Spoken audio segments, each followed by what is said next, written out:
કેમ છો? મજામાં. સુવાક્યોની દુનિયામાં, સુવિચારની દુનિયામાં આપનું સ્વાગત છે. મારા મિત્રો, એવું કહેવાય છે કે આપણા પહેલા આપણો ચહેરો બોલે છે. આ જ વાતને સુવિચાર તરીકે મેં લખ્યો છે. આજનો જે સુવિચાર છે તેનો વિષય છે સ્વાસ્થ્ય, તંદુરસ્તી, હેલ્થ.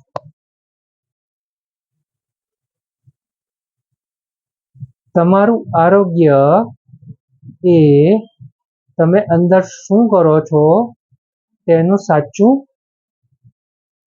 ચિત્ર છે. મારા મિત્રો, વાત ખૂબ જ સરળ છે અને એટલી જ મહત્વની છે.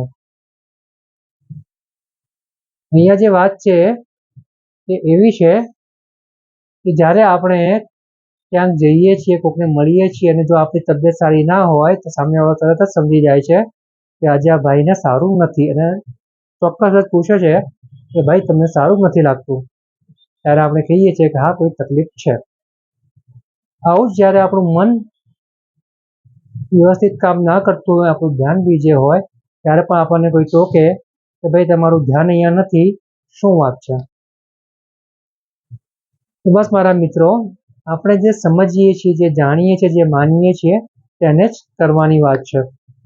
અહીંયા જે વાત છે તે ફક્ત તનના સ્વાસ્થ્યની નહીં, મનના સ્વાસ્થ્યની પણ છે. મનના સ્વાસ્થ્યને સારું રાખવા માટે આપણે સારા સારા પુસ્તકો વાંચવા જોઈએ. સારા મહાન લોકોની ઓટોબાયોગ્રાફી વાંચવી જોઈએ, તેમની આપવીથી સાંભળવી જોઈએ. જે કંઈ સારું અને સાચું થઈ રહ્યું છે તેના વિશે સાંભળવું, વાંચવું અને તેના અનુકરણ કરવાનો પ્રયાસ કરવો જોઈએ. આ વાત થઈ મનના તંદુરસ્તી.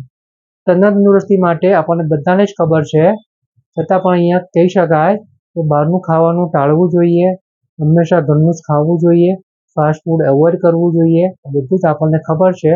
આ ખબરવાળી વસ્તુમાં જો આપણે અમલ કરવા માંડીએ તો આપણે ચોક્કસ જ તનથી પણ તંદુરસ્ત થઈ શકીએ છીએ.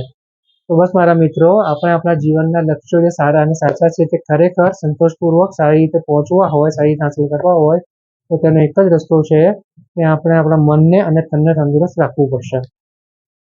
કારણ કે જો આપણે આપણા મનને તંદુરસ્ત અને તનને તંદુરસ્ત નહીં રાખીએ અને આપણે અંદર ગમે તેવી વસ્તુઓ નાખ્યા કરીશું, ફાસ્ટ ફૂડ નાખ્યા કરીશું, ગમે તેવા પુસ્તકો વાંચીશું, ગમે તેવા ચિત્રો જોઈશું, ગમે તેવા પિક્ચરો જોઈશું, મનને ખરાબ કરીશું, આ બધું જ બહાર આવીને આપણા ચહેરામાં દેખાવાનું છે, આપણા ચારિત્રમાં દેખાવાનું છે.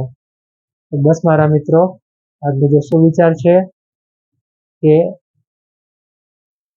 આપણે જે કંઈ અંદર નાખીએ છીએ, આપણે જે કંઈ વિચારીએ છીએ તેનું સાચું ચિત્ર આપણા સ્વાસ્થ્યમાં દેખાય છે, આપણા સ્વાસ્થ્યથી ખબર પડે છે. Thank you.